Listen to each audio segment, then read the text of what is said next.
when the night falls, when the shadows become dark and black, the silent pall of evil settles upon the earth. Who dares to search? Who dares to see what walks in the night? If you dare, welcome to the nightmare, goddammit, of the Gratu Orloff Show. Yes, ladies and gentlemen, it's the Gratu Orloff Show, ladies and gentlemen. Brought to you from the Gratu Orloff International Televangelical Network. In color, from Mount Gratu, Georgia. We're once again here to look at some amazing comic books, ladies and gentlemen. And you must make sure you patronize our sponsor, Bubble Up.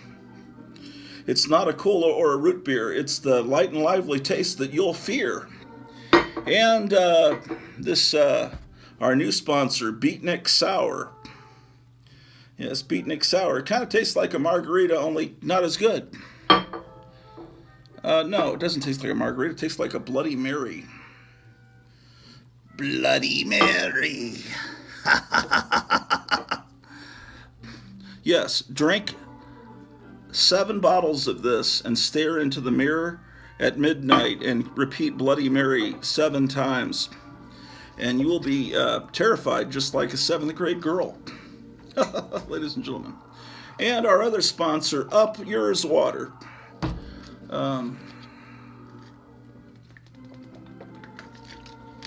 Yes, indeed, ladies and gentlemen. Oh, the FedEx truck is here. That means I'm getting my DVD-R spindle because I ran out of DVD-Rs. Hold on a second. All right, hold on, my cars. We're going live. We're going live, ladies and gentlemen. All right, thank you. Thank you very much. Oh, here he comes. Here comes the FedEx guy. And he just dropped my package. I saw him drop it. That's terrible. All right. Drew is barking at this terrible man. Let me go get my package.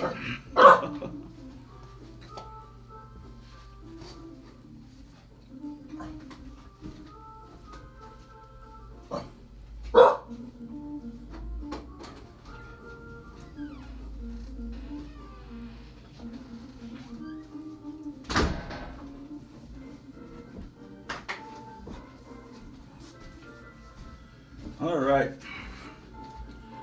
Yes, this is rather odd packaging for a spindle of DVD-Rs. Oh, I think my wife actually ordered 100 instead of 50. I had her get online and order it, so maybe that's why it's such a large box. No, it's actually a pair of shoes, man. Fuck. Those DVDs are supposed to show up today, but maybe they'll come. Yeah, my wife ordered me this pair of Adidas shoes. All right. Oh, very good. They're they're shoes, man. How about that? Incredible. All right, so shoes, ladies and gentlemen. Well, I don't mind that he dropped the shoes as he walked up the steps to the Gratu Orloff International Building of Trade. But if he had dropped my DVD-Rs, I would have been quite upset. Hold on a second. All right, so with no further ado, let me we're going to look at some comic books today, ladies and gentlemen, but I'll be right back.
All right. Well, we're back on the Garage Werewolf show, ladies and gentlemen. What the fucking hell was that?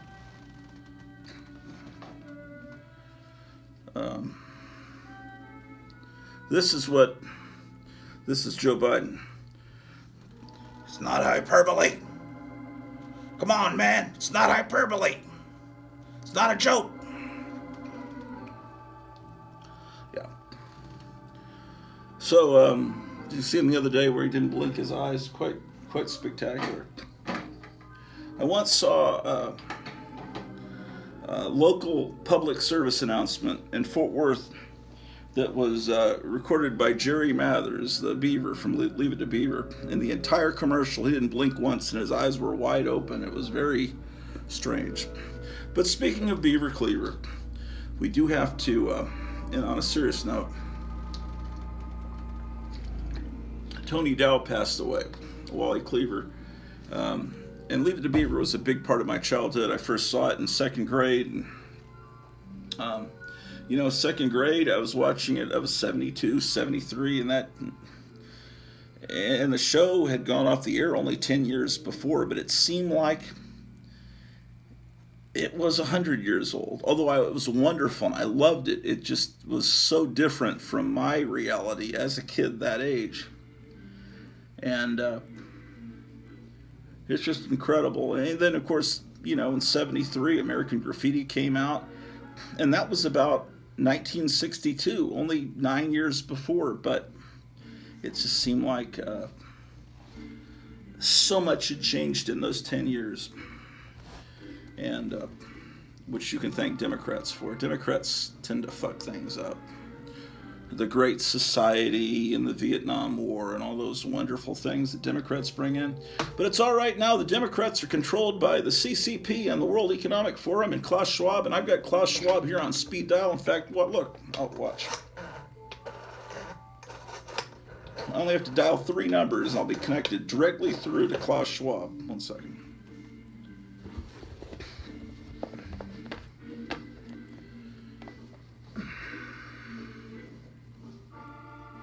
Yeah, Klaus. Yeah. I just called to tell you, fuck you very much. Thank you. Klaus Schwab, ladies and gentlemen. Used to be a penciler for DC Comics back in the 70s. Now he's he thinks he's Ernst Stavro Blofeld. But I like to call him every day just to tell him to fuck himself. It makes him so angry. Alright, so, speaking of a time long ago, here's Tasty Freeze Comics. Look at that, man. It says it's from 1957. It says there's rust on the bottom staple. But look at that. Tasty Freeze Comics, ladies and gentlemen. This girl, Maisie, reminds me of Kayleigh McEnany, the press secretary for Donald Trump. Here's Teen N.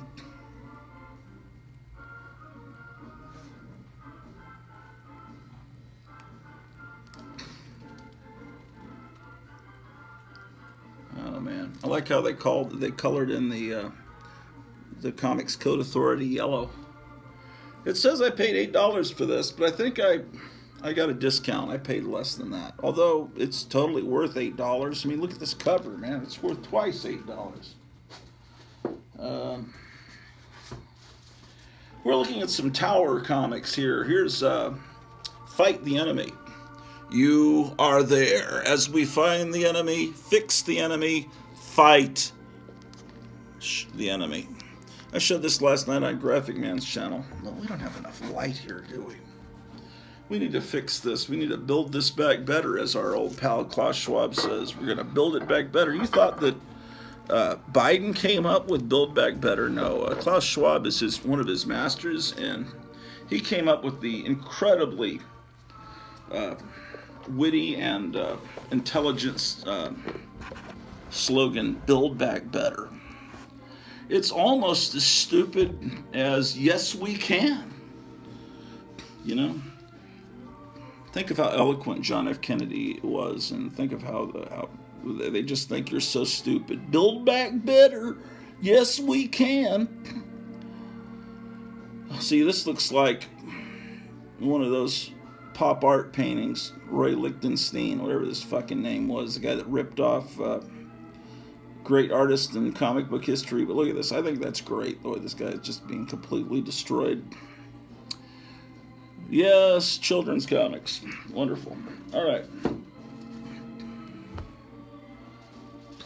My wife isn't feeling well. She's upstairs sleeping, but if she texts me, I may have to end this broadcast early because I'm taking care of her. But right now, if I'm trying not to wake her up.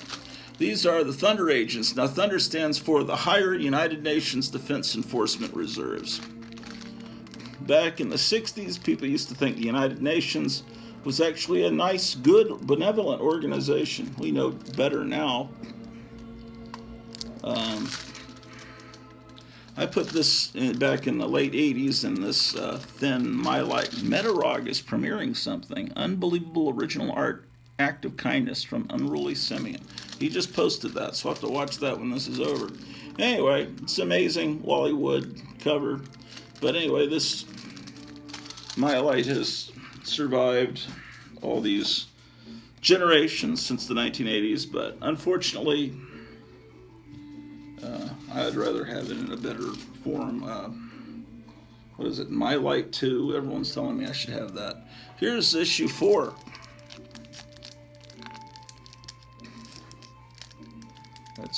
That's such a great character. Wonderful, wonderful. And just think, Wally Wood would have stayed with Marvel possibly if he wasn't treated badly. Imagine if he had stayed with Marvel and we had we'd gotten his art in the 60s. Here we're up to Thunder number 9. No man faces his greatest challenge when he battles the tarantula. Great cover. I don't like the text in the box. Like they didn't quite fit it. Faces his greatest, and look, they have to put a dash, a little hyphen, and then finish S on the next line. It's I kind of like that when it's hand lettered better. But oh well, what can I say? Like, for instance, this is what I mean. See how that's hand lettered in the box by Wally Wood himself? It just looks so much better. Boy, that's a great cover. It looks so much better than when a machine does it.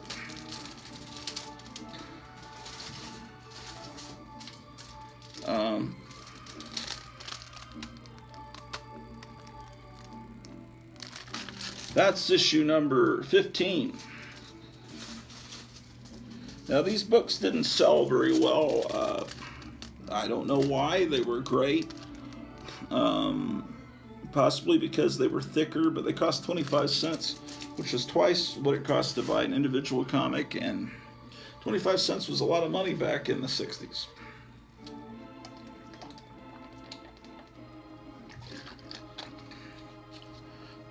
Up Yours Water. You can buy it at Casey's. How about that? Yeah, this is another fantastic cover, but again, the problem is the machine done lettering in the boxes. Not attractive. Here we go. We got the Thunder Agents coming at you. Dynamo, Lightning, No Man, and their most famous action-adventure packed tales of daring. And it has a free bonus clip and keep pinup. And look, I've got 2 copies of it. This one, they're both in not great shape. This one's not in as good a shape. The one. How about that? Tippy Teen. See, it's just a fantastic cover done in that Tiger Beat style where you've got the little cutout heads of the teen idols. In this case, it's appears to be Herman's Hermits coming along in the submarine. Tippy Teen, America's swingiest teener. This is number 20. Yeah. Tippy. It's better than Tipsy because she's too young to drink. So you're going steady. How do the boys really feel about it? Page 50. Let's get in shape for the summer. Why is there tape? Son of a bitch. Yes, indeed. It's Tippy Teen. I love these things. This is what I love. It's Tippy Teen number 15.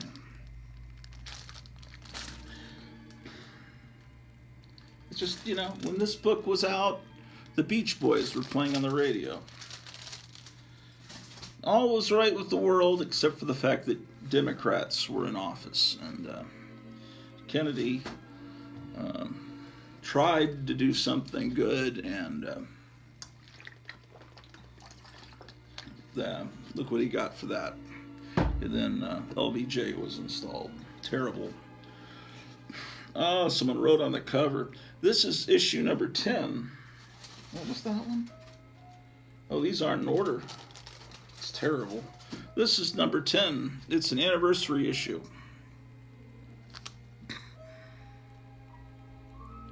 Yeah. If you haven't figured it out, this is an Archie imitation. Here's number 14. It tells you that you're supposed to color the cover. It says to color the sky blue. I guess, and color the title, the logo, red. How about that? And up here it says America's Teenage Sweetheart. And they even show you what crayons look for, just in case you were confused. Color them love. What is the color of love, ladies and gentlemen? Perhaps if you drop a few tabs of acid, you can figure that out. Wait a second. Some of these are out of fucking order, man. Jungle Adventures should be before Tippy. That's, Now, this particular caveman had a very interesting hairstyle. He's got these crazy Star Trek sideburns and a big giant mane of hair. And this girl has a very 60s style hairstyle as well. Okay, so Tippy Teen, let's get Thunder Agents. Thunder Agents is before Tippy Teen, yeah, but Jungle Adventure should... And then there's another Fight the Enemy. That should be with the other Fight the Enemy. So this is Fight the Enemy number 1. Look at that. On the back, they teach you how to hypnotize people.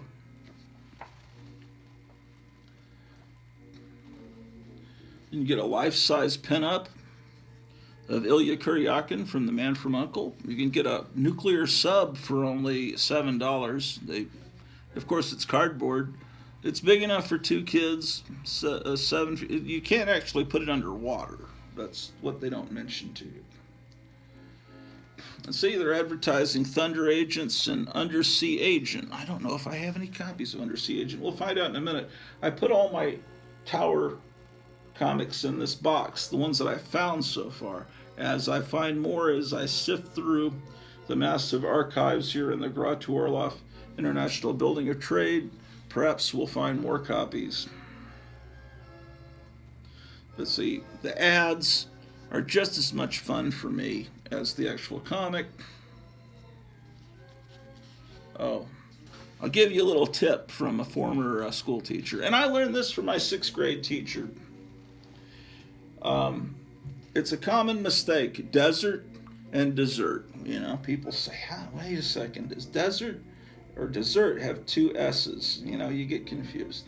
So my 6th grade teacher told me, when you're in doubt, desert versus dessert, she said, remember, class, you put 2 scoops of sugar in your dessert. And that sticks in your head. And we're talking, this was 1976 when I was told this.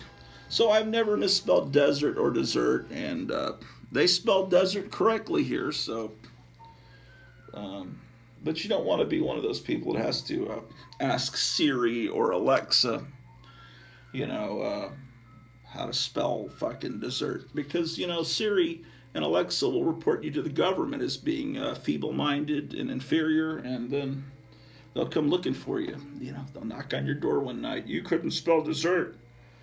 You are too. God damn it! I thought they were coming to get me. They'll send you to an extermination camp, ladies and gentlemen. Actually, they like people to be stupid, so they'll actually be happy that you can't spell, because that means maybe you can't read. Okay, well, this is Blazing Six Guns, so this is out of order. Featuring the Sundance Kid.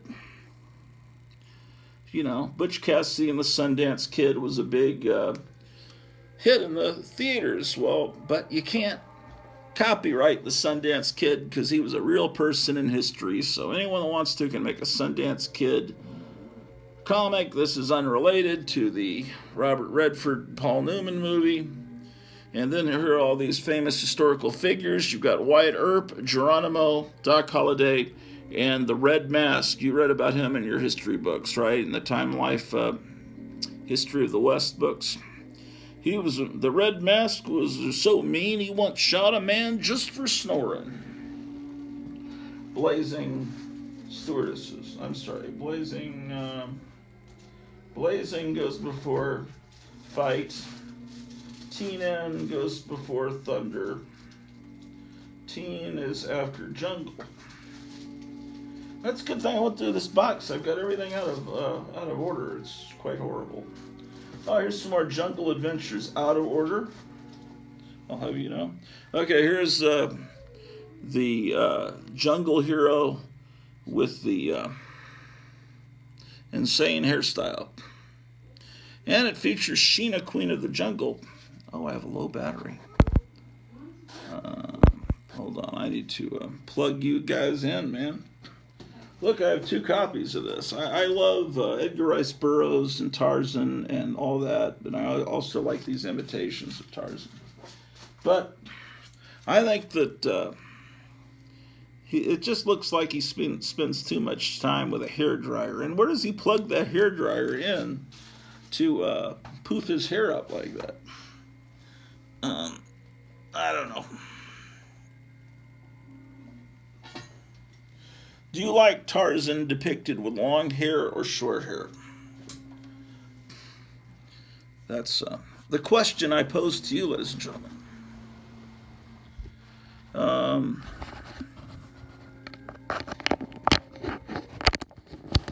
plugging you guys in, man.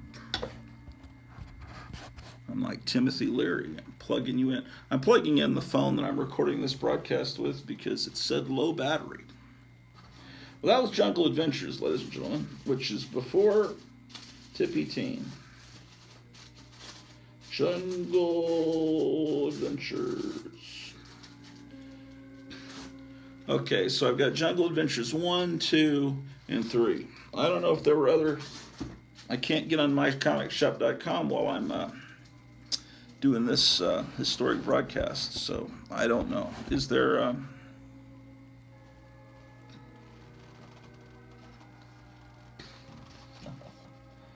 Fuck it. You can look it up yourself, man. Jungle Adventures. Now, this is completely unrelated. This is from Super Comics, but I have it in the box with the other Jungle Adventures, but it's not the same company. It's just a title that lots of people come up with, you know? Jungle Adventure. Very, very creative. How about that? Okay, so what's next in this box? Tippy T and Tippy T. Why, it's Go-Go and Animal. Wow, I gained 3 pounds. You can have my ice cream. Oh, look at that. That's Animal and that's Go-Go. Or perhaps that's Animal and that's Go-Go. But I think that's Go-Go and that's Animal. It's number 11, you know. These are Friends of Tippy Teen. It looks like I only have one copy of this comic, and that's disgraceful because I love these things, and it's just as I've gone through comics and comic stores over the decades, this is what I've found. I don't do a lot of getting comics online, although I really need to start doing that because there aren't comic stores close here. Up here in the cannibal-ridden jungle mountains of Georgia, there are not comic stores, man.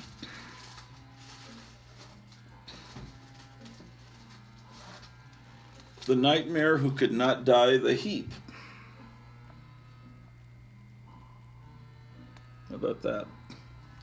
The Heap confronts man's most ghoulish foe, the sinister Sith.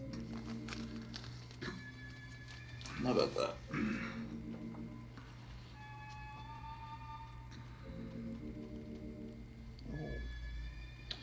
Death on the Earth-Mars Run. This is quite nice artwork. Is this Al Williamson? It's very possible it is. It sure looks like it. Yeah, that's got to be Al Williamson. What am I thinking?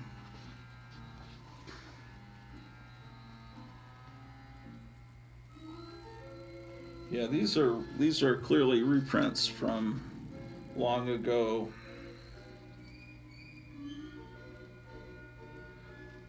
There's the magic world of surprises and mystery, ladies and gentlemen.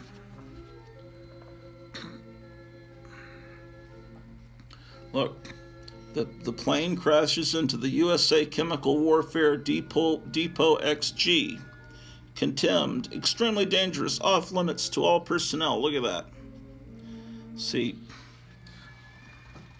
there's supposed to be things like that we have all over Ukraine.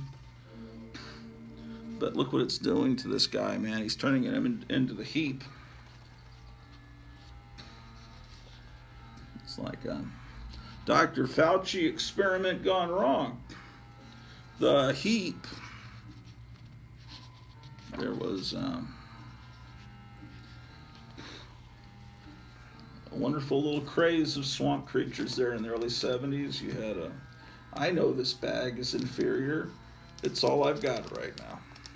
I will get more bags and boards as soon as I can get, when I come down from the mountain, there's a couple of comic stores, I understand. Whether or not supplies are affordable now, I don't know.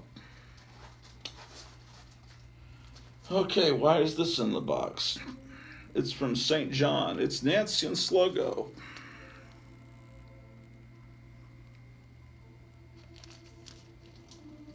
How about that? And here's Nancy and Sluggo. In the box for no particular reason. And then this is from April of 1966. One of the different Captain Marvels, the one that splits apart. You've often heard of it, and this isn't the real Plastic Man either. This is a company just hoping that those names are in the public domain.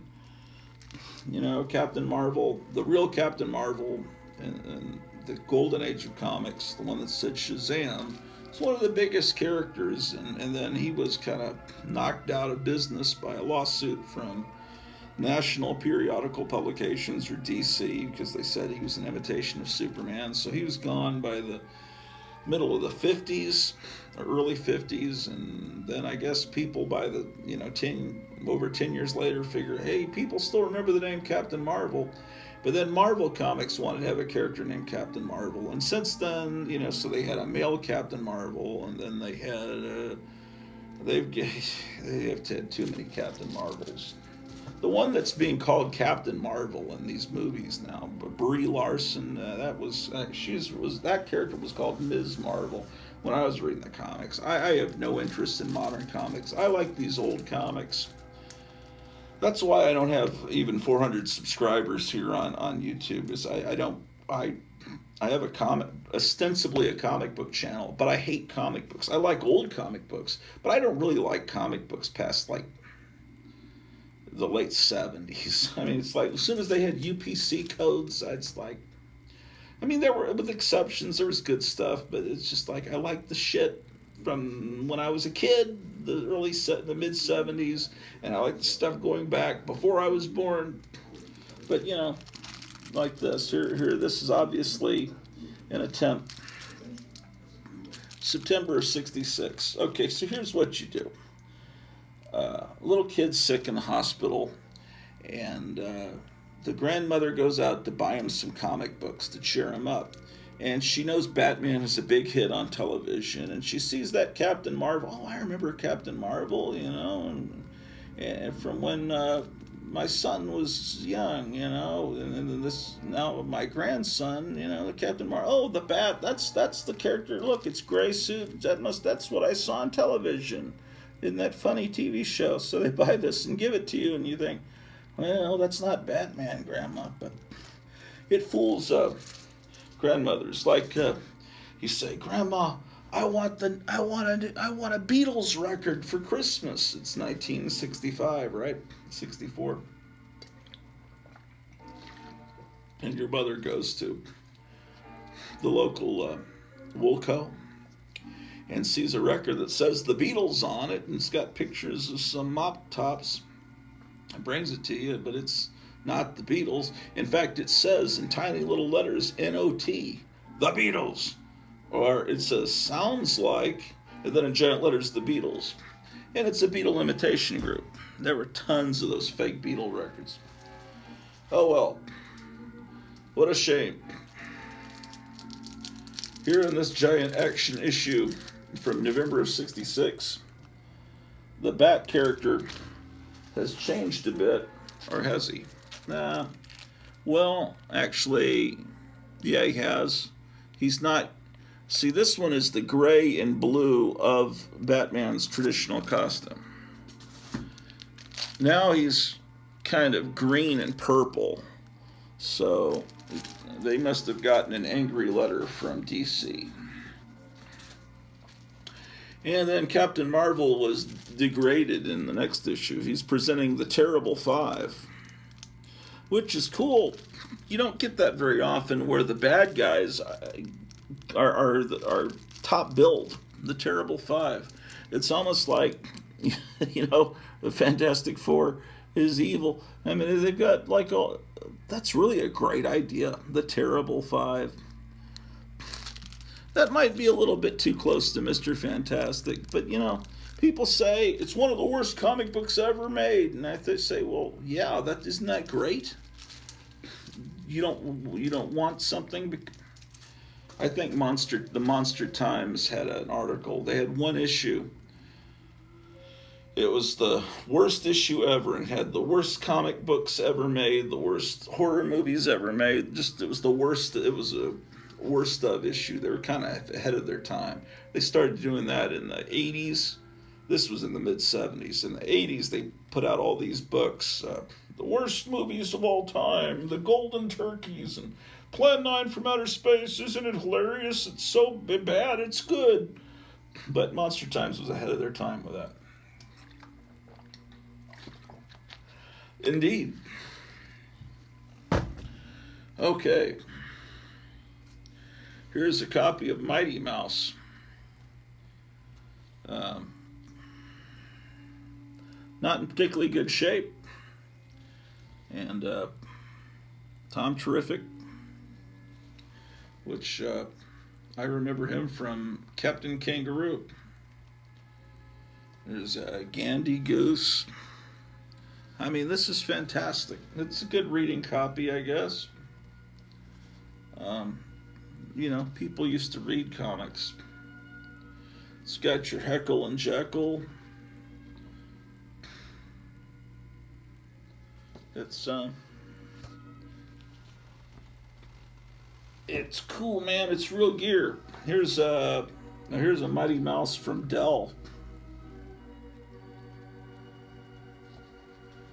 Indeed. So If you stick around here in a minute, I'll show you a bunch of Charlton Comics. Here's the Mighty Heroes. Blah. They say that Ralph Bakshi created all those characters. I kind of wonder if he didn't have people working for him that created them, because I've never really seen Ralph Bakshi create things that were that good. But you know, there are a lot of bands that have one-hit wonders. I mean, everything else that Ralph Bakshi did was someone else's creation that he tinkered with. You know, Spider-Man, Fritz the Cat, you know, and Lord of the Rings. Anyway, okay, so we're moving into this wonderful line, which has a history, and I think I've got to have more than this. If not, I'd like to have a complete set. These are called Atlas Seaboard Comics, Atlas Comics, and this was the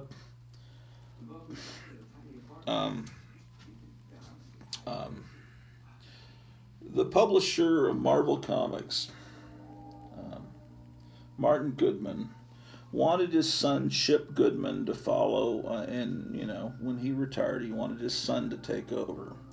Instead of having his son take over, they put Stan Lee in as the main guy. And Martin Goodman was pretty pissed off. So he said, fuck that. I'll start my own comic book company, you know, and and run Marvel out of business. So he spent some money. He got some really good artists and writers, and all of a sudden around I think it was around early 1975. It might have been late 74. I was in 4th grade. These started to flood the newsstands. They flooded the spinner racks. And I was really excited because, you know, I was aware, because I first became aware of Marvel superheroes and how cool they were in the early 70s. But I was 10 years late. There was no way at that point I could really get a lot of those great 1960s Silver Age issues. I had missed the Silver Age. Being born in 1965, I missed it. So I thought, oh boy, a new company's starting, and I'm there at the beginning, and I'm picking up these issues, and I'm keeping them in perfect condition, and I'm gonna be one of those guys that, you know, was there. You know, I kind of was jealous of my older brothers. They were born in the 50, or, you know, 40, 54, 55, something like that. They were there at the Silver Age of comics, and could have been buying all those great, but they didn't like Marvel. They were only buying DC, and probably just war books and Superman. And I know my brother Michael told me he had a complete set of Dial H for Hero. He was very proud of it. Of course, he didn't have it anymore, which was a feature in the House of Mystery. And they kept all their comic books, my two older brothers, before I was born, or right after I was born, in one of my father's footlockers, possibly a footlocker I still have in the garage, you know, because he was in the Army, and he had several footlockers. And I remember they had one footlocker filled with Tonka trucks, and one with comic books. And anyway, the comic books and the Tonka trucks did not, I guess it was too much to move, because my dad was in the Army. We moved from time to time. It's too much to move, so that stuff never, my heritage was never passed down to me. I should have had those comics. I'm sure they were in terrible condition, but anyway, I thought, now here's my chance to be in at the ground floor of a new company. But they only lasted 3 or 4 issues, and then the company went bust. This was the attempt to create a Hulk-type character. Now, these comics, I felt a little naughty reading them, because there were occasional curse words, like, they weren't saying the F word, but they'd say damn or hell, and it just felt weird. Apparently, you know, it got past the comics code. Apparently what they did when they started this line, they also did comic magazines to imitate Warren, because Marvel were doing black and white magazines, like Dracula Lives, Vampire Tales, Savage Tales, that kind of thing.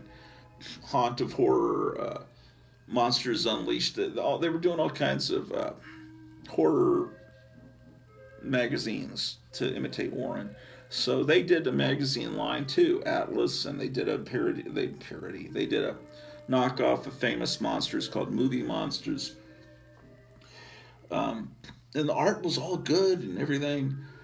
What was weird is they had one guy in charge of the color comics and another guy in charge of the black and white comics, and they got, was it Archie Goodwin? They got someone that was used to doing the more adult, by adult I mean 15-year-olds were reading like Warren, as opposed to Marvel Comics were aimed more 10, 11-year-olds, I guess.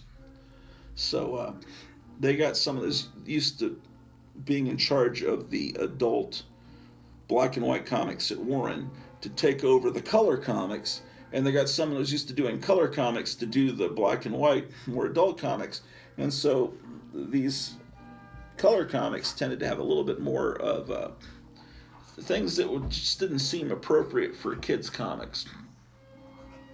But one thing that was neat about these Atlas comics is the ads. They had these ads for Planet of the Apes model kits and the Aurora model kits and monster kits and these Flintstones kits that I don't even ever remember seeing. And yeah, just cool. Lots of model kit ads for the Marvel and DC superheroes, the Star Trek model kits. Here's an ad showing their whole lineup, you know, and they were all, you know, they had their Conan, their Spider-Man type character called Tiger Man. They had their Vampirella type character. Their swamp creature, everything was represented. Jim Steranko usually had an ad. He has a whole ad here for his history of the comics, which was fantastic, and for his that's probably for his magazine media scene. Yeah, so I remember seeing these, and then when we moved to Tacoma, there was a bookstore. When we went to a bookstore one time, and I saw these two history of comics, and my mom got them for me for Christmas, for the Christmas of 1975, and those were I just poured over those things. That was the Christmas. I also got the $6 Million Man that could lift an engine block, and you could look through a hole in the back of his head and see in $6 Million vision.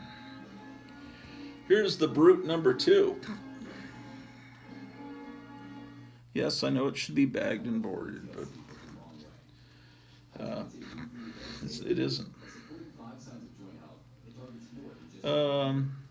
Now, if you had these Star Trek medallions, you would be okay. They just announced today that there's a recession. Like, we didn't know that. Actually, they say it's not really a recession because last week or 2 weeks ago, they changed the definition of what a recession is. So it won't. It's so Orwellian. They changed the definition of what a woman is. They changed the definition of, they just keep changing the definitions of words. It's exactly what was written by Orwell in 1984.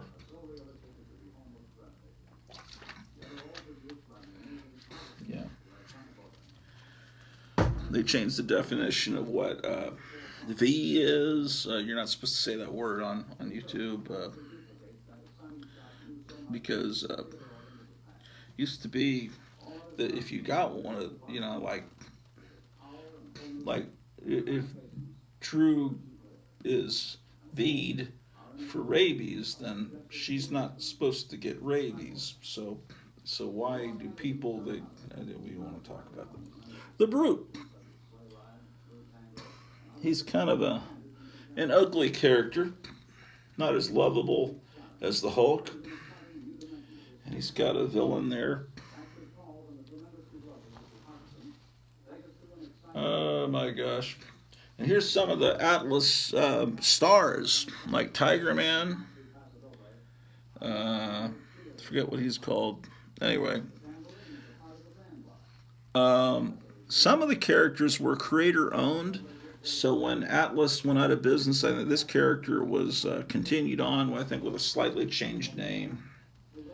But it's everything. I love these Star Trek paperbacks, all that stuff.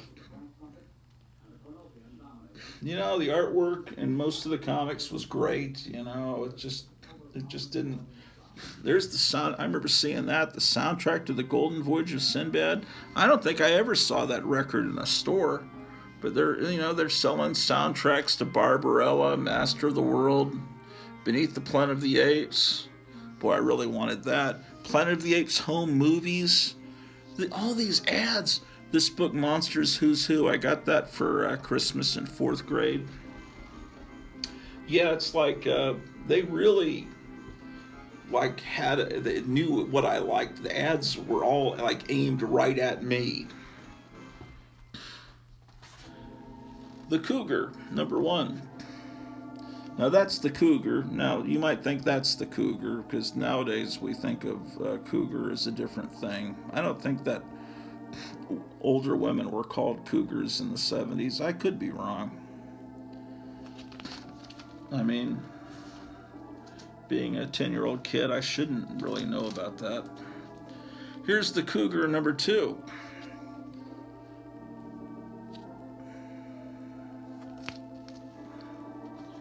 Yeah, this character, Demon Hunter, continued on at Marvel Comics, I believe, with a slightly different name because the creator kept him going. Metarog did a long video about that at one point. So I only have one Demon Hunter. I thought I had pretty much all of these, but it could be that I'm wrong. This is the Destructor.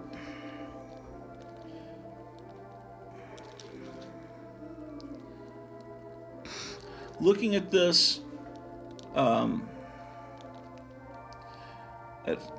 a distance, it looks like, is that Wally Wood? It is Wally Wood.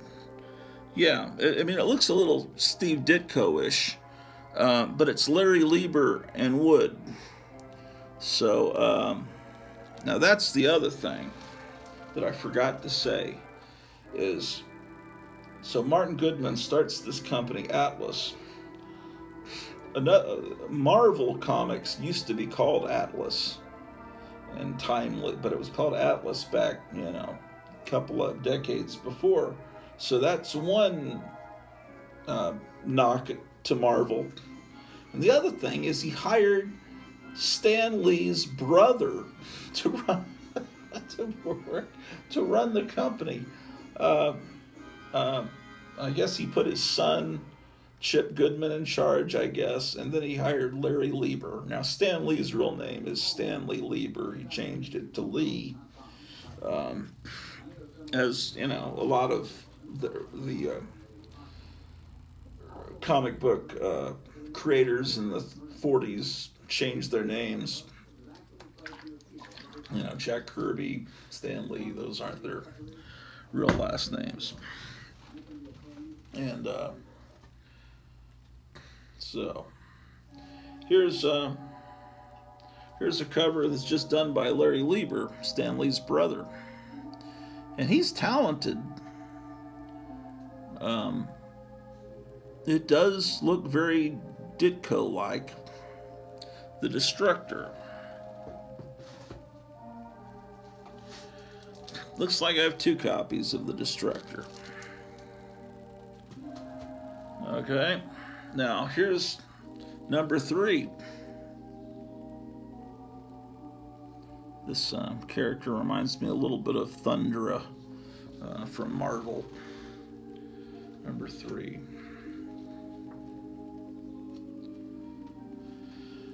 You can build your own monster.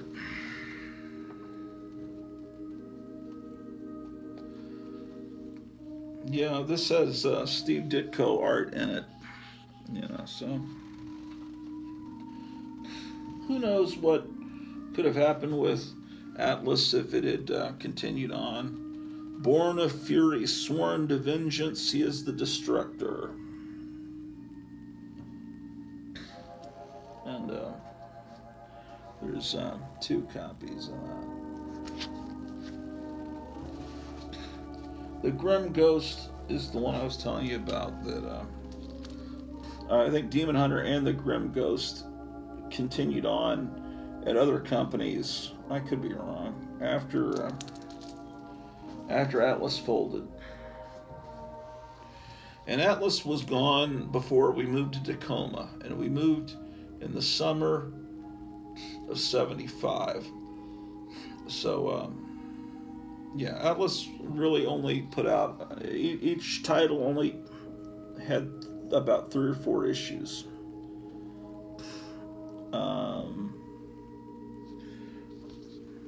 Maybe only 3. Maybe there may have been only certain comics that got to issue 4. Here's Iron Jaw, which was their main Conan knockoff. This is a Neil Adams cover.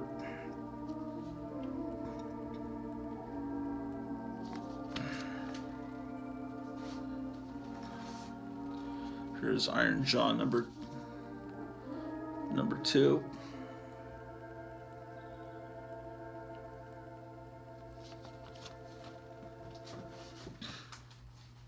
Looks like I have 2 copies of that.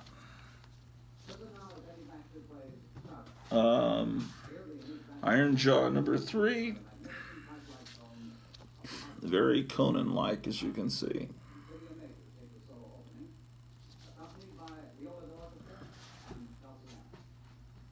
Oh, here's 2 more copies of. See, this one I paid $2 for. Used to be able to get these really cheaply everywhere. Maybe you still can. Whenever I see Atlas Comics, I buy them. Iron Jaw was one of the very first of the Atlas Comics to come out. In fact, it might have been the first one I bought, that Iron Jaw number 1, and it got to number 4. So I guess it got to 4. Here's another copy of that same issue. That's what it looks like on the inside.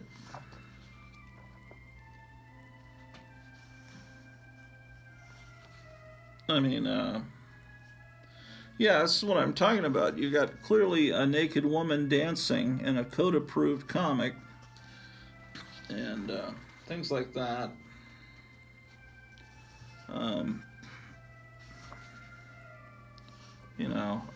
Strike you as, a little bit more of what you would see in a black and white magazine. Become a registered black belt. The deadliest men alive are a Kondo men, the combat system that can change your life. See, you can be like this guy here.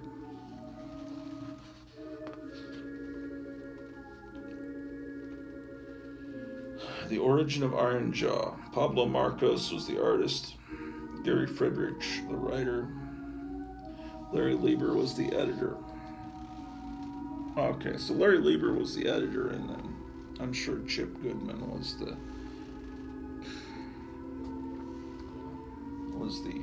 publisher. Okay, so this is another Iron Jaw comic. So he really got more than 4 issues, but it's really called The Barbarians. So there was a comic called The Barbarians with Iron Jaw, and one. This was $2 at Collected Comics. Now that's a good comic store in Fort Worth, Texas. Damn. It really sucks that I don't have a comic store I can just drive to. Okay, so I'm going to actually put that under B. See, I have another. So now I know I have 2 copies of that because I'm alphabetizing them.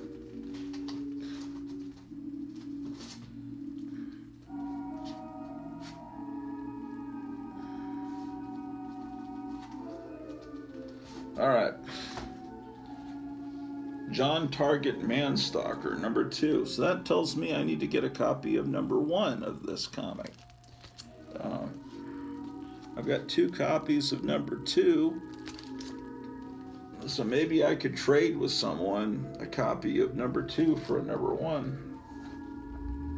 And then it looks like I have 2 copies of number 3.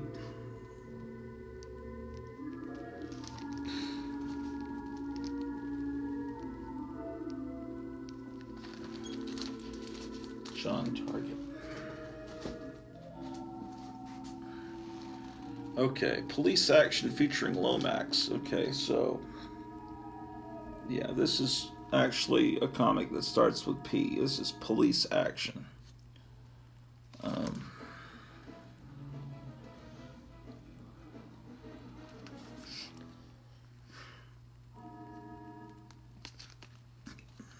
And Luke Malone, Manhunter.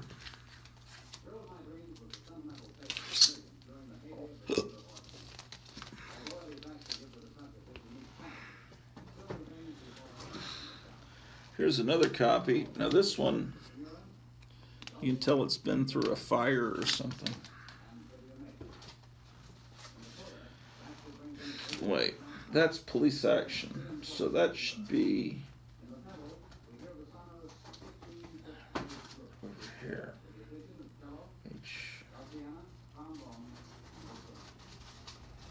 Okay.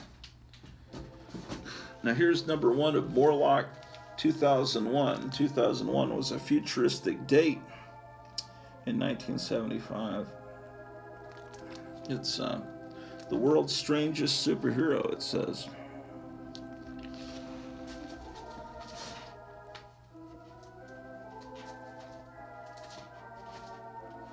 All right.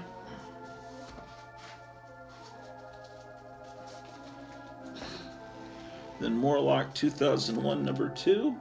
So I must not have Morlock 2001 number 3. Now here's the Phoenix number 1. Again, this is my childhood copy. And Phoenix number 2.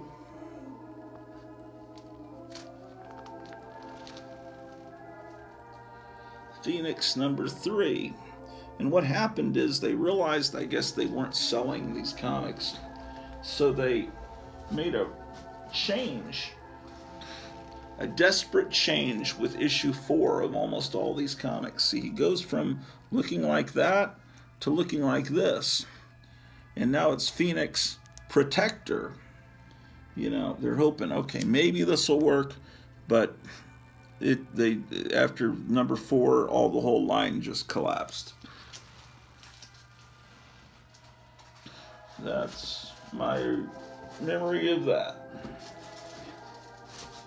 Phoenix. And that was before the Marvel Phoenix, which was Jean Grey, you know, that storyline. In fact, this was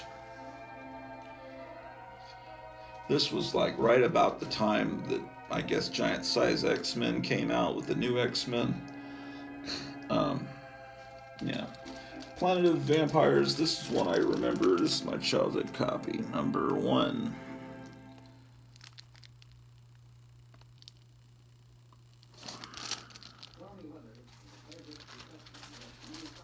Planet of Vampires, number 2. This is a way to do like a science fiction and a Tomb of Dracula kind of imitation all in one comic. Planet of Vampires number 3. And I think I have the whole line of Planet of Vampires. No, I'll have to look and see if there's an issue 4. I don't know. So Planet of Vampires should be followed by Police Action. LMNO, yes. Phoenix. Okay. Shit. Here's the Scorpion. You can tell that's a Howard Chaykin cover. Tales of Evil featuring the Bog Beast, number 2. Now I thought I would have all of these. So why don't I have Tales of Evil number 1? I need to look up on my comic shop and see what Tales of Evil #1 looks like. Because if I see the cover image, I'll know. It may just be I haven't stumbled on it yet, or it may be that I just never owned the book. This is the Bog Beast. And he's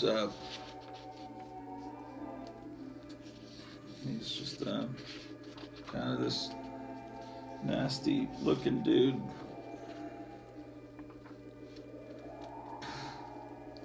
Yeah, this is and then they have these horror stories like Requiem for a Werewolf. They're trying to imitate Marvel's horror anthology books, which were this is probably more like a supernatural thrillers kind of a knockoff, I guess. Most of the Marvel's horror anthology books were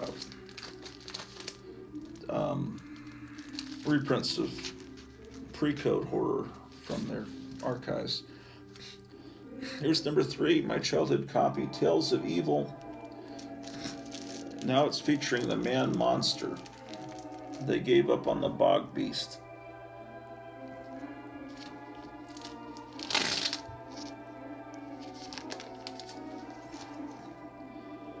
And here's Tiger Man, all new, no reprint, it says at the top. Now, Tiger Man, that's not a very great way to introduce your title character. He looks just horrible. It's not like Amazing Fantasy 15, the first time you see Spider-Man triumphantly swinging through the sky with, carrying some criminal under his arm. It's, wait. I only have one Tiger Man? What's going on? I know I got more than that. Here's Weird Suspense, #1, featuring the tarantula.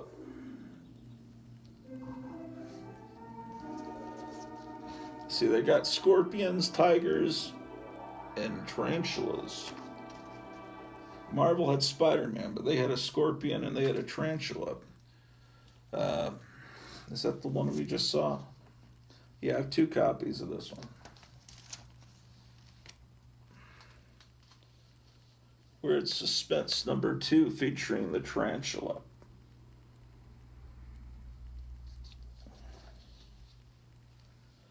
Tarantula uncovers an evil spider cult in the heart of New York City. Read The Spider Priestess Strikes. Oh, this came from the 50-cent or quarter bin at Lone Star Comics. They'd always put a stamp on the inside of the book. So I have 2 copies of that spectacular issue. And here's Weird Suspense #3.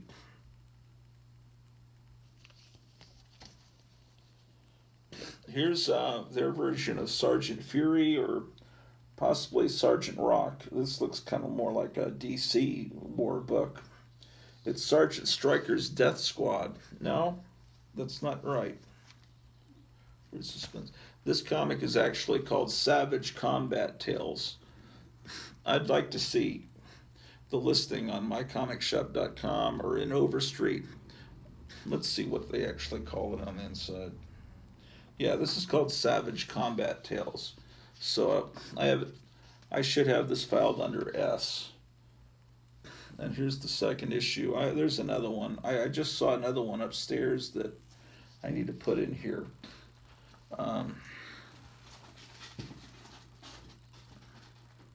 Okay, Police Action. Okay, so Savage Combat Tales should be followed by The Scorpion, which should be followed by Tales of Evil.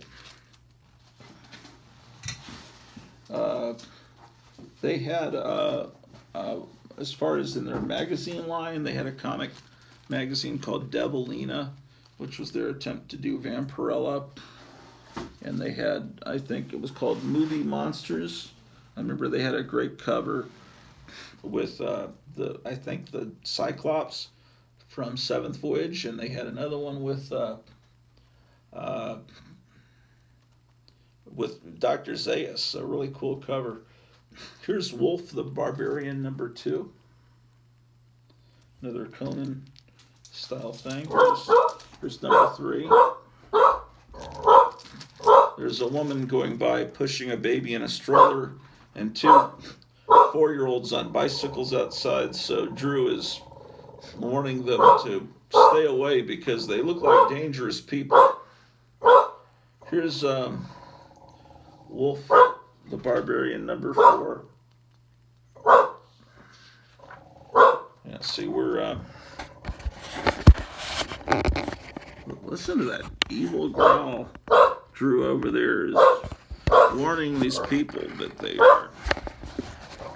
they're cruising for a bruising if they're gonna mess with. And then there's, I don't know why this copy of Xena Warrior Priestess is in here. I don't know.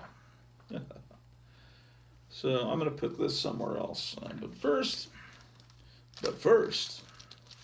let's take this box upstairs and let's grab a Charlton box because. But I stupidly wrote Harvey, Skywald, and Atlas on here, and then I took the Harvey out, so I put an X through Harvey. Real professional, man. Well, Drew has finally discovered her nice bed that my wife got her. See this bed she's on? That came from Mike Lindell, who I think is a great guy. Mike Lindell, mypillow.com.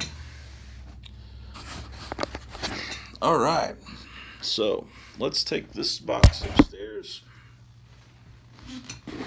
And we'll get it. Oh boy, am I fat. Oh, that's terrifying.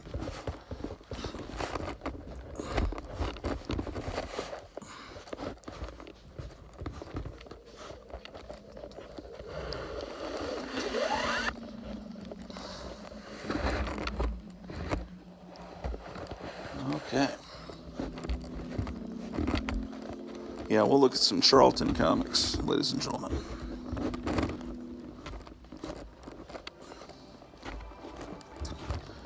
Yeah, I have a soft spot in my heart for Atlas Seaboard. It was really something that was quite exciting there for a little bit, and then, but yeah, I need to fill in the holes in my Atlas Seaboard collection.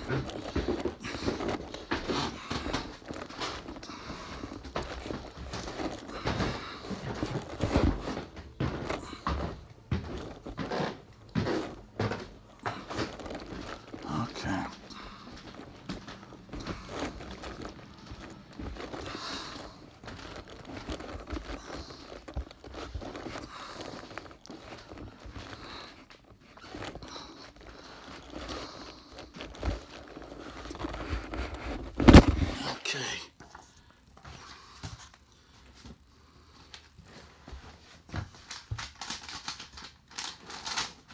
Damn you, fucker. All right. Shit. Just a moment.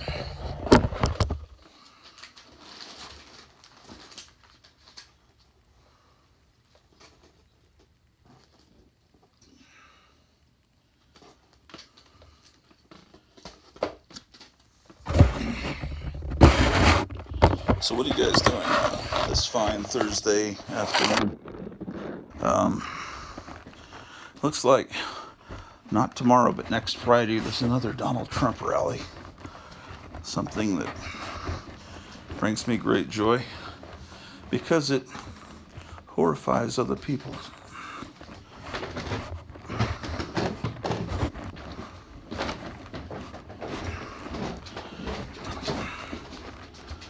Okay.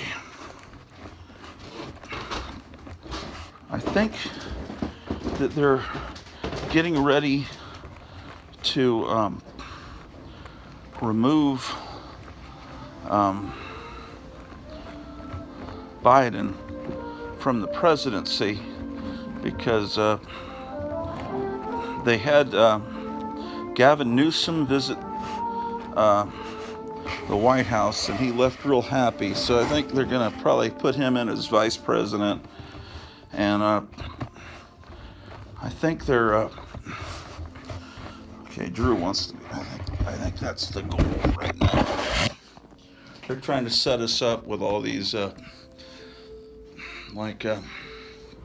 there are those that believe that when he fell on that bike a few weeks ago, that was a staged thing to make people start realizing, oh, well, he's getting too old and frail. Because I'll tell you, when someone that's 80 falls like that, oh, I'm upside down.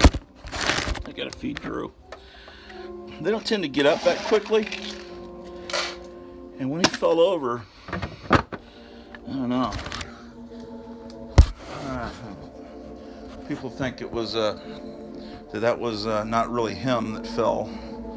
Like, remember when they had some 9/11 remembrance while Hillary Clinton was running against Trump? And if you remember, she fell over and was having some kind of weird seizure, and they grabbed her and threw her like a board, stiff as a board, into this medical van, and they took her back to Chelsea Clinton's apartment, and where they had a medical set up for her. And then 30 minutes later, they had this woman that kind of looked like Hillary Clinton come out with no Secret Service detail, and she was like greeting children out on the street because they were trying to say, look, she's okay, when clearly she wasn't okay, and it was clearly a body double. And then I remember when Kamala Harris, whatever, was on the campaign trail in a couple of years ago. There was a fake one. They do this body double thing. Excuse me. It's killing me very much. And when he fell on that bike, his legs did not look like an 80-year-old's legs. That looked like a guy that was 30 years old. But who knows? I hear all this conspiracy shit and I start believing some of it because I'm losing my mind. But I wouldn't be surprised within a month if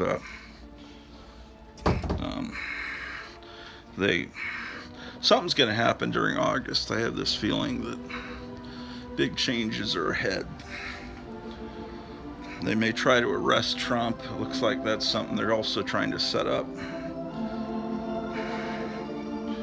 Anyway, I think it's good to maybe stock up on food. Of course, we haven't done that, but we need to do that. And, but we don't talk about politics here because, for fuck's sake, this is a comic book show. Why would you do that? Why would you talk about real life? All right, so we're going to look at Charlton Comics. Charlton was a company that only used the finest paper and printing presses. And they used printing presses that normally were used to print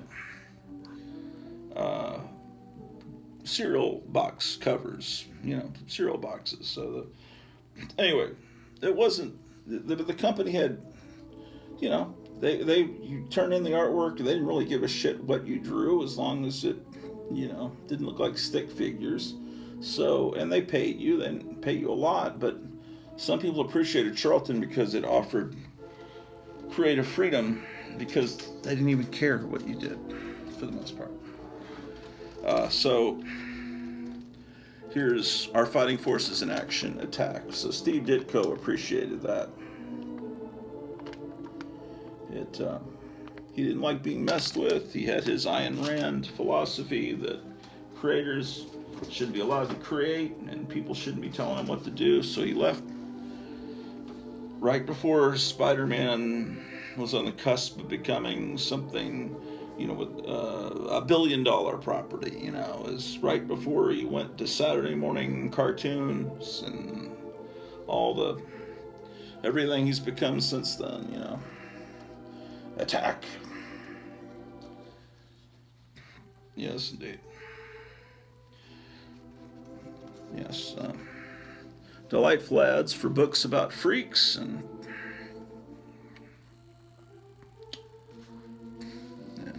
all kinds. This is all about war, and this isn't a Charles Atlas ad. This is almost like Charles Atlas, but it's a different guy. This is what the fuck is his name? Joe Wider? Rocky, how do you develop such muscles? You used to be skinny and weak looking. Used to be is right. I did something about the shape I was in. You should too, Bob. I'd like to, but how do I go about it? What should I do? Simple. You send for Joe Wider's booklet and get all the true facts on bodybuilding from the world's best expert. His method is simple and fast.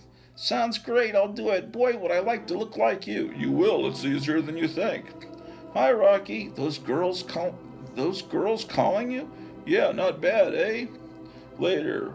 Man, get a load of Bob now. The Wider course really performed a miracle for him, too. You gotta see these panels. Fantastic.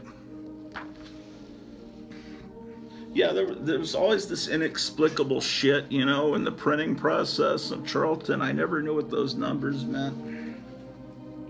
And sometimes the pages wouldn't align. They'd be kind of jagged, and they'd be... but this is part of being a kid in the 60s and 70s, Charlton. Now, some newsstands didn't have these Charlton books. Sometimes, I don't know, maybe 7-Eleven would have Marvel DC and Harvey, Casper, Richie Rich, and maybe Dennis the Menace, but they wouldn't have Charlton, or they'd have Gold Key. Sometimes Charlton, you'd have to go to a different, maybe the Stop and Go would have them, or maybe it'd be some kind of really... mom and pop convenience store. I don't know. The distributors that distributed these Charlton books seemed to be, I don't know. It was just, it was very mysterious. It's like these Charlton books just felt differently. You could just kind of tell the paper quality wasn't quite the same. Here's Baron Werewolf's Haunted Library, number 31. There's so many of these Charlton books. I wish I had more of them. But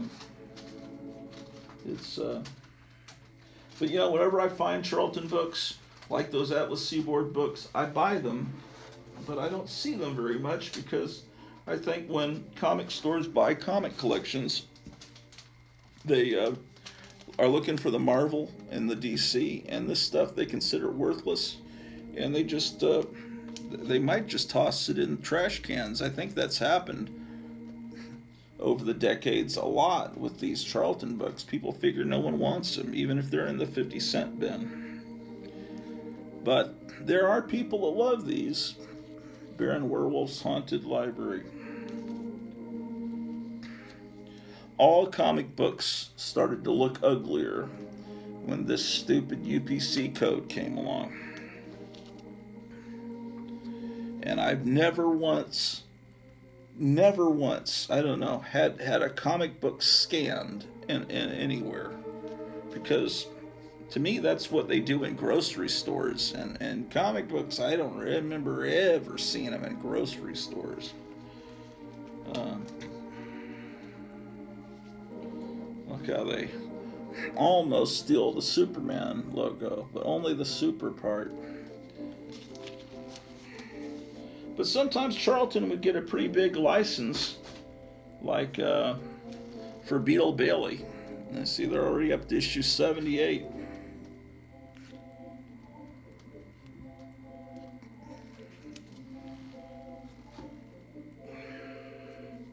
Here's Beetle Bailey number 104. 132 Roman soldiers for only $1.98. What a deal. See, the artwork is not on par with the original Mort Walker illustrations. I take that back. Oh, look at this. They're on the beach, ogling the girls.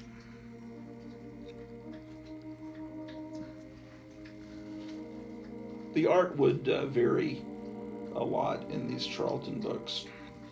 Here's a coloring page, which oftentimes kids would color. And then this is actually my childhood copy from January of '74. I remember, I've always had this one since it came out, and so this was taken care of by me, so I wouldn't have colored in a comic. Here's Beetle Bailey featuring Sarge Snorkel. It looks kind of like it's been chewed on by bugs, but actually that's just the tree. That's where you see the sky.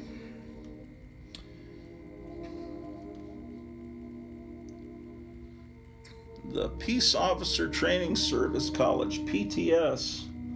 That's a little bit too much like PTSD. So they figure that if you're reading Beetle Bailey from Charlton Comics, you probably would make a good police officer. I remember these. Yeah. This record you can hear on YouTube. It's from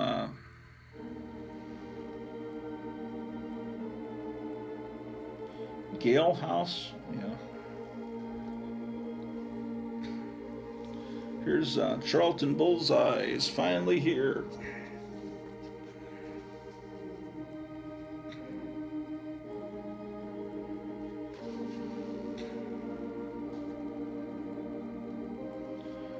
Billy the Kid, number 141.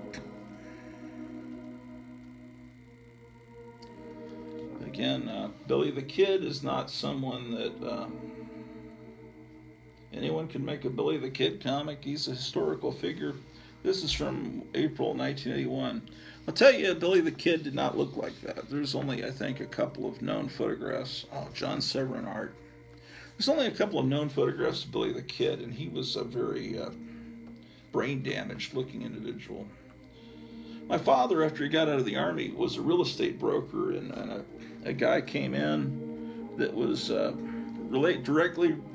direct descendant of Billy the Kid. I don't know if Billy the Kid had children or if he was a descendant of Billy the Kid's brother, whatever. He was related to Billy the Kid. And the guy looked exactly like the historical pictures you see in the Time Life books of the Old West. Just scary looking individual. Yeah, Billy the Kid, was not a movie star looking guy. See, at this point, Charlton started realizing, there's a collector's market out there that likes some of the artists. So they even say John Severin art. Because they started realizing, hey, Steve Ditko, John Severin, these people are liked.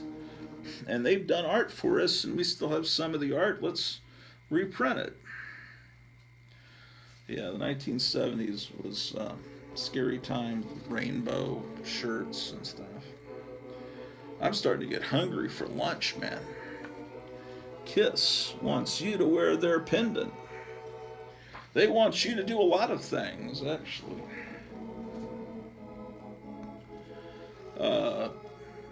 It's just Gene Simmons is marketed so much.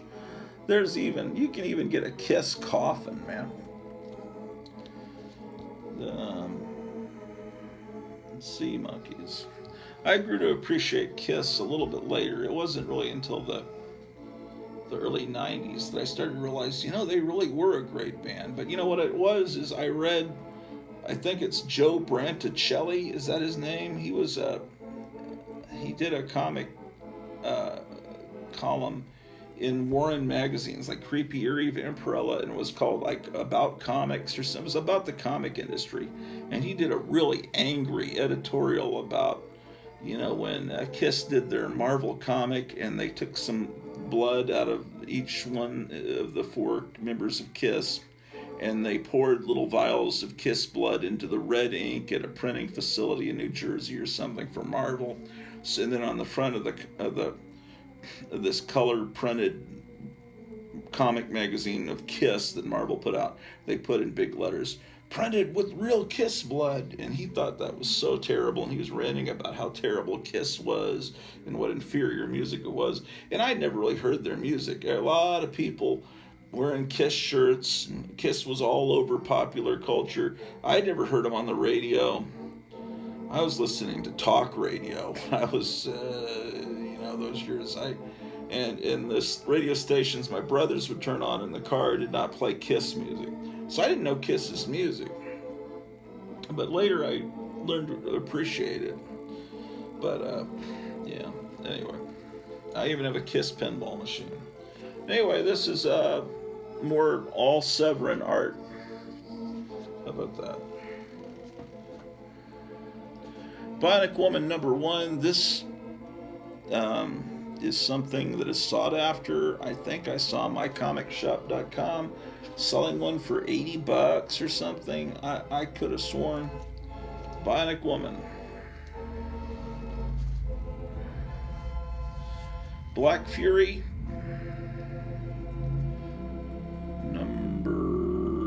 Don't know what number.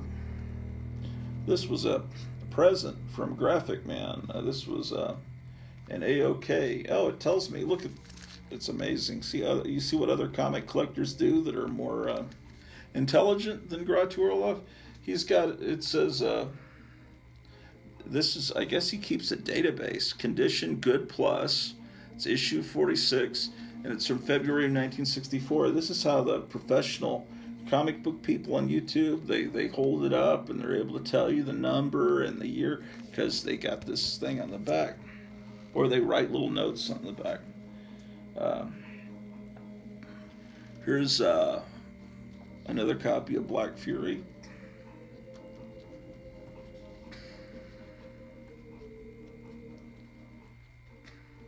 This, we're looking for people who look like Abe Vigoda that like to draw.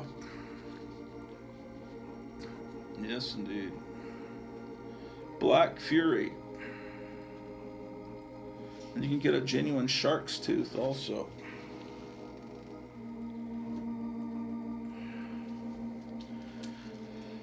Dagwood is on... Dagwood, you're on LSD again. Blondie, I'm turned on, tuned in, and wigged out.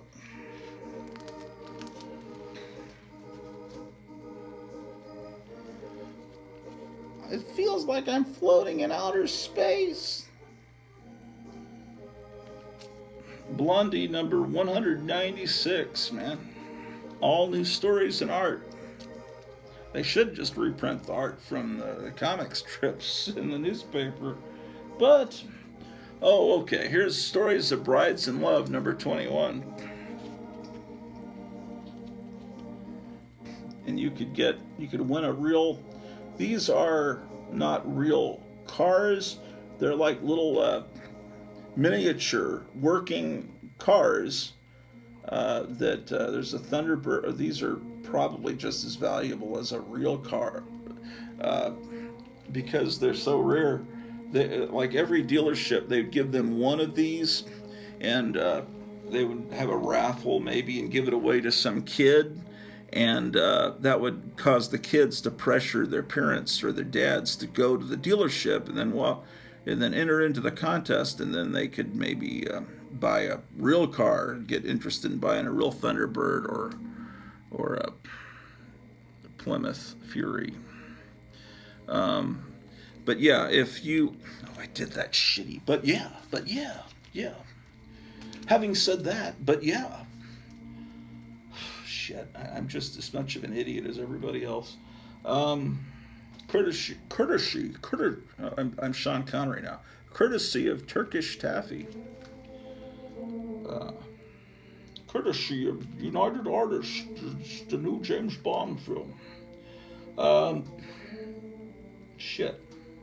Anyway, if you want to see one of these in action, type into YouTube when you finish this video. First Pizza Hut commercial.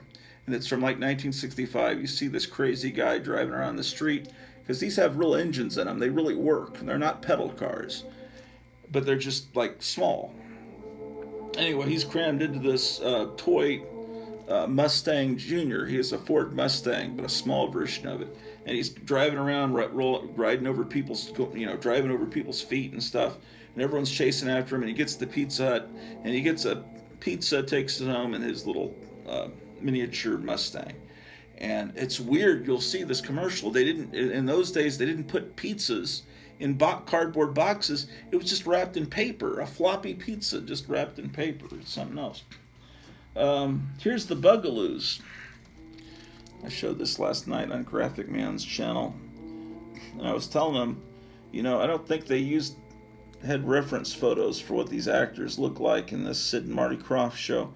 Because look at that guy, looks just like that NPC. That NPC meme that was going around a while. The people that were just programmed to believe anything NPR said or CNN. They had a lot of licenses. Charlton had the license to Bullwinkle and Rocky. This is my childhood copy. Free mini poster. Bullwinkle #1. I wonder if I kept the mini poster in here. Because I would have got this one. I would have gotten. I remember we were living in Germany at the time.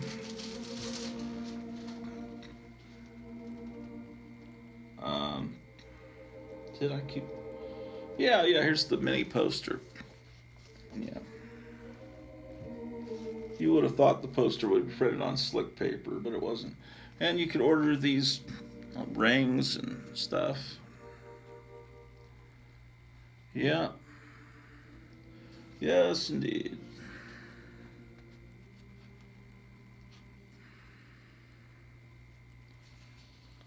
Boris and Natasha. Part of our programming to think the Russians are all evil.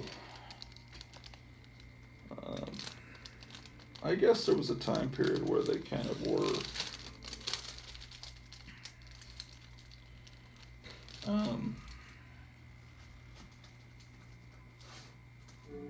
Captain Atom.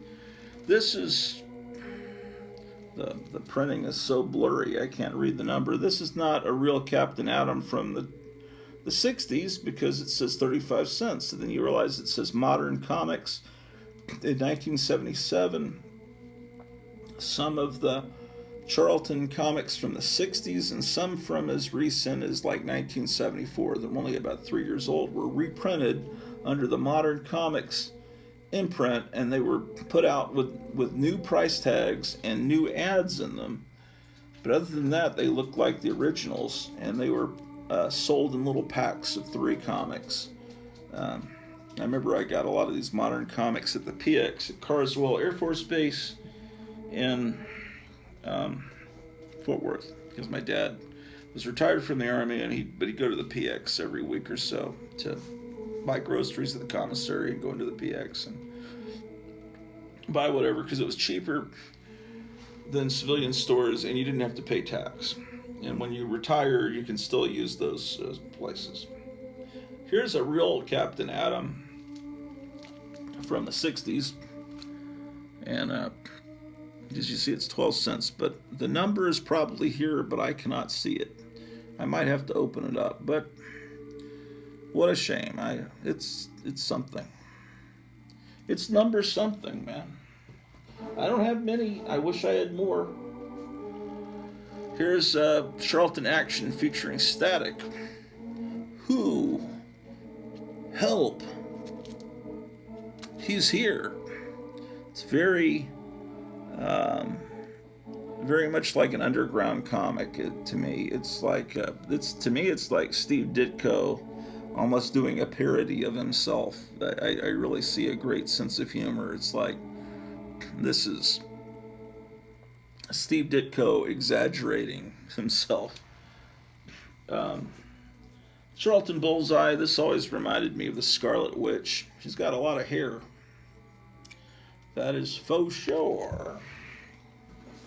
And Charlton Premiere presents Trio. This is from the 60s. It's got a 12-cent price tag. The Tyro Team.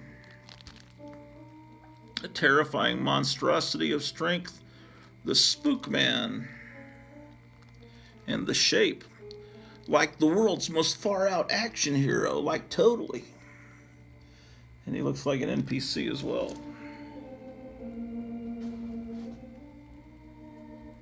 Here's Cheyenne Kid, number 77. You get these cheesy pictures of horses to hang on your wall in your double-wide trailer on the back. Monster-sized monsters. What the fucking heck? I wasn't expecting this. You're in a Western comic and a woman comes out of a spaceship. What? These Western comics that Charlton did were out there, man. I didn't expect that to see that in a Cheyenne Kid comic. The Cheyenne Kid.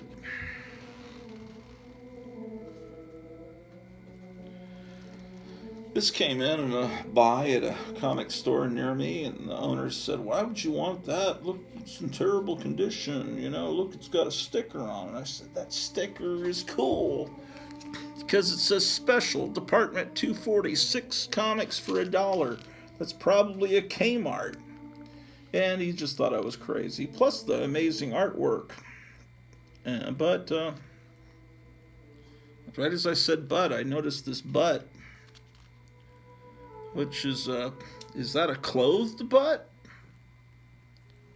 I guess there's, I don't know, man. It looks a little bit, I don't know. That guy's not having a good day, I would say. It's called Creepy Things, and look, they tell you it's scary, just so you know. Oh, it's actually a Modern Comics reprint. But what can I say? Here's another Creepy Things, a Modern Comics reprint. Now, this was reprinted in 77. I think the original is not that much older. Yeah, it looks like it says copyright. This was numbered 7 from 1975. So this is reprinting a 2-year-old comic. There's Joe Biden.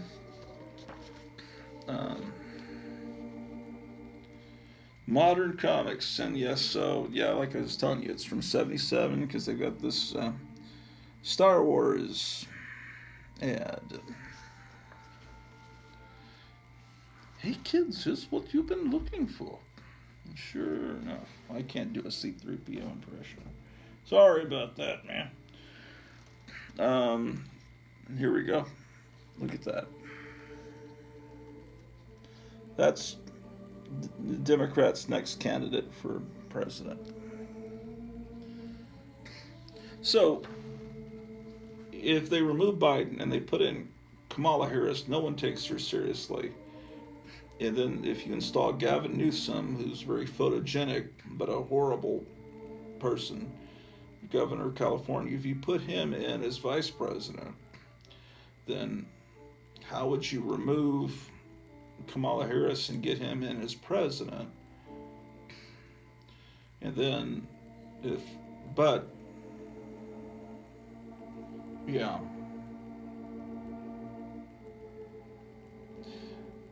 So in what circumstance would Nancy, see, you've got Biden and then you've got Kamala Harris, and the next one in succession should be Nancy Pelosi, but if Kamala Harris goes in, she would pick her vice president, which is probably going to be Newsom.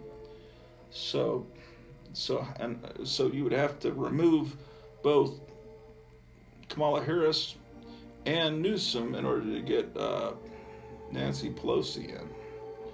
Ooh, wouldn't that be great? And she's already flying over to Taiwan. She's upsetting the Chinese. Like, what is she doing? So some stuff is going on, but we're busy looking at the mutant. But there's weird stuff going on, man. Weird scenes inside the gold mine.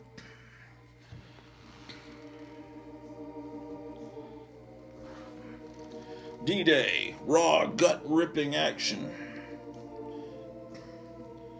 You know, this is 12-cent comic. Someone was going to sell it at a garage sale for 12 cents. So they wrote 12 cents under it. The brilliant owner of this comic. You know, hey, Dad, can I buy this comic book? Would you buy this comic for? And he's like a survivor of D-Day. He's like 45 years old, you know, because this is the 60s. It's only 20 years ago. It's raw, gut-ripping action. It's like, holy shit. Yeah, I remember seeing my buddy's guts, brains spilled all over the sand. And now it's fun stuff marketed to my kid. I'm not being a liberal saying, oh, that's terrible to have war comics. I'm just saying raw, gut-ripping action, because, you know, there were still tons, millions of World War II veterans still relatively young when this comic came out. Gut-ripping. It's just that particular group of words, descriptive words. This was a great comic, Doomsday Plus One. This was something I bought as a kid. Doomsday Plus One. Another that's now Planet of the Apes popularized the destroyed Statue of Liberty, but that's been on science fiction covers for a long time. That was not something Rod Serling dreamed up, but it sure was brilliant in Planet of the Apes. But it's been done a lot. It's a trope. I never thought I'd use the word trope. Science fiction trope. It's ubiquitous, man. I'll use these big words. Here's Doomsday Plus One, number 8. How about that? Doomsday Plus One, number 3. Wait, these are out of order. That's outrageous.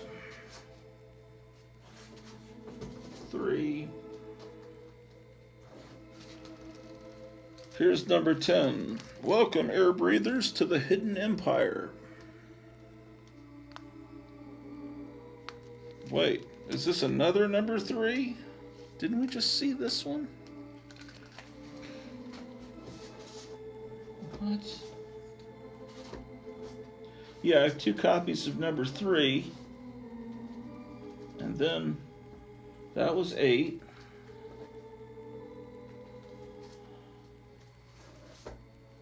This is number 5. So these are in out of order.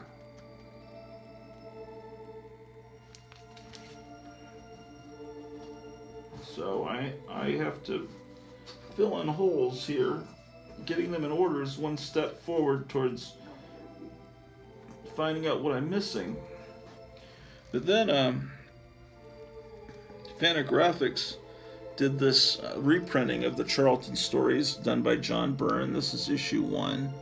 So this will probably, these fill in some of the gaps that I was missing in my original Charlton comics. These reprint the stories after John Byrne became a big name, because he later went on, to do the X-Men and all that. So I have those, even though these are from Fantagraphics, I put them with the Charlton. Here's Dragon Wheels, number 58. Now, Charlton did a lot of these car comics, which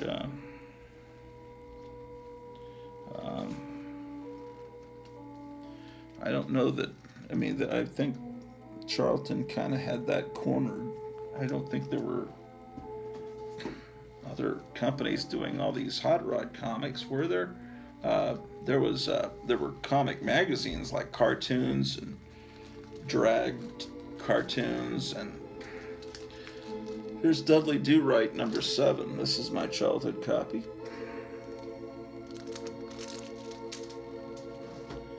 Here's Dudley Do-Right number 5.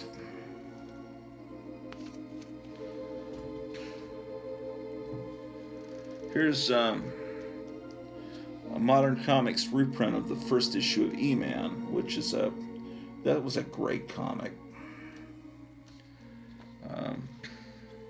No one talks about E-Man today. I don't know why. Maybe someday people will rediscover this great character. But this is a reprint of the first issue. So that was one of the cool things about Modern Comics, is it helped me, here's issue 3, helped me get some of the older issues. Oh, and I actually have a copy of the original. So Charlton Comics, you know, they put the Modern Comics logo there, and here, that'll help. And see how they changed it. And over on this side, it looks the same. The Modern Comics one seems brighter, but it might just be Charlton aging because of the cheap paper they used, or that this was exposed to the sun. Because this was not my childhood copy. I bought this later. And this was a copy I bought when I was 12, so it's in better shape because I treated my comics well. In fact, this next one is the first... Is it?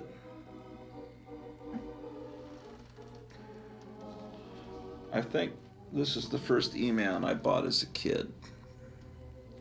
No, this is a Modern Comics reprint. So I've had this since I was a kid, but this is a reprint of number 4. Okay, this is the first copy of E-Man I got as a kid. It's number 6, and I got it because, you know, I probably got it because Frankenstein's monster's on the cover. Like how he has no nose. Looks like Joe Biden sniffing some girl. Yeah, and I just thought I would try this comic, and I remember really enjoying it. And then I tried to get it whenever I could find it afterwards. I think I bought it at Lone Star Drive-In in San Antonio. This is this robot character, Raj 2000. That's Metarog named himself after this robot. That's number 6. And here's number 7.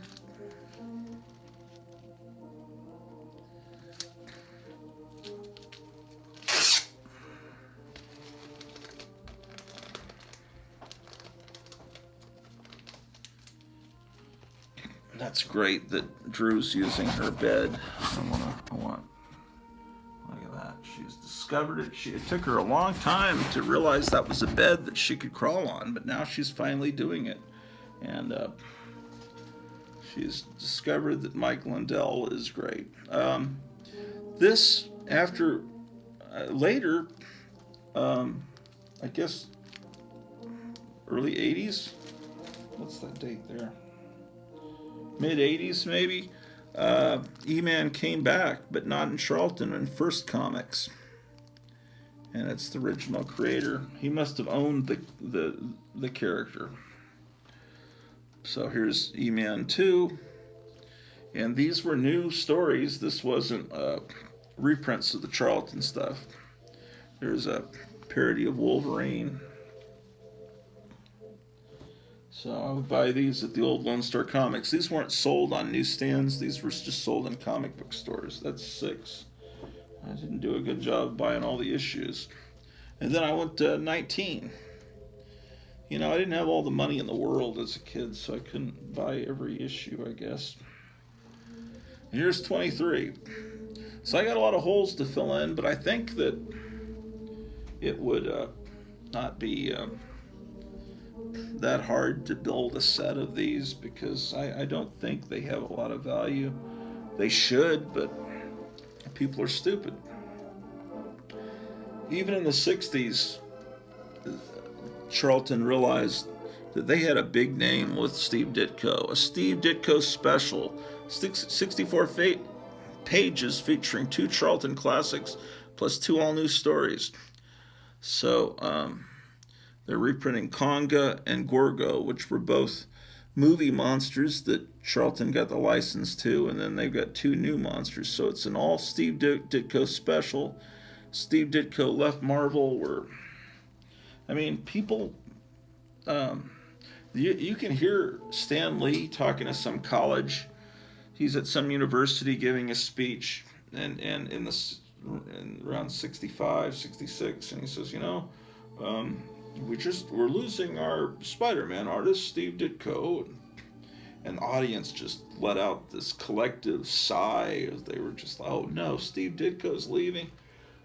And so, yeah, he was well loved.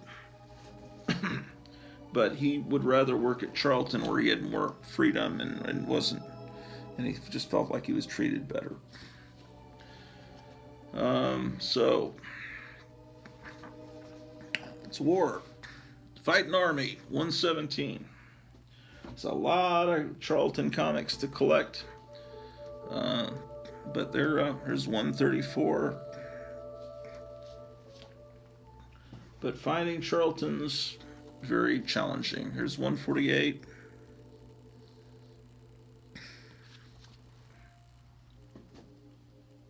That's kind of interesting.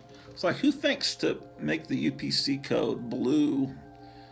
I guess it's the same blue that's up there. Fighting Army, number 151. Thrill to the battle action on Cemetery Hill. They did the blue UPC code again. The little things that fascinate me. That's something that my older brother, I remember I had a copy of, I think it was Starlog number 1 that I had bought. And he flips through it because he was into Star Trek. And I think there was a picture of the Bionic Woman on the back, and where his thumb touched the back cover like that, the ink was completely gone, like he's some mutant, like he's Jeff Goldblum in The Fly, and he touches a magazine and it just eradicates the ink. It's like, what kind of acidic slime comes out of the pores, out of your fingers? But some kids, their hands are just that grimy and greasy and dirty that they can just obliterate the ink on a comic. But anyway, that's whoever the original owner of Fighting Army. I guess I'm insulting you. Sorry. Clean your hands better, you motherfucking kid. Soldier of the Third Reich. How about that? 153. Bullet for a Demon. That's Fighting Army. Of course, they also had Fighting Marines, 149. They were probably selling these to a lot of guys that were in the Army and Marines. These were, a lot of guys buying them on Army bases. Here's Fighting Marines number 123.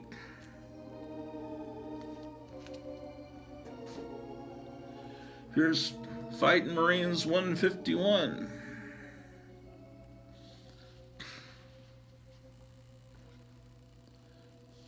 Massacre Island.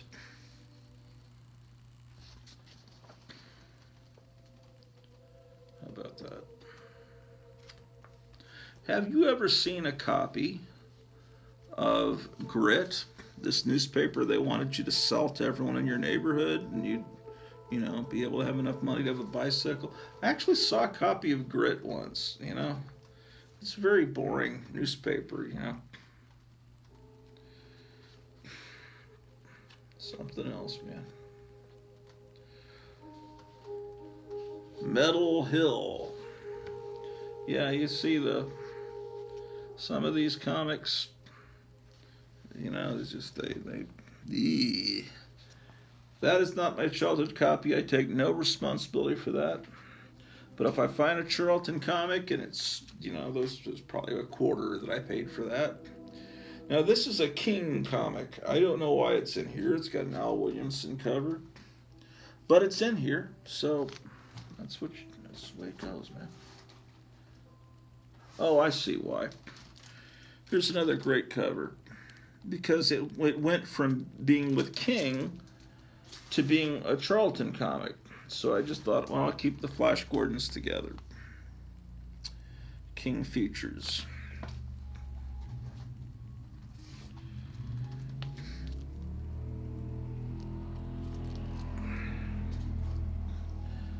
Maybe I can finish this box before my phone shuts off. I only have enough memory on my phone to get about, see, now it's a Charlton comic, to get about 2 hours. This is issue 13, Flash Gordon. And then we have the Flintstones. This is my childhood copy, number 23.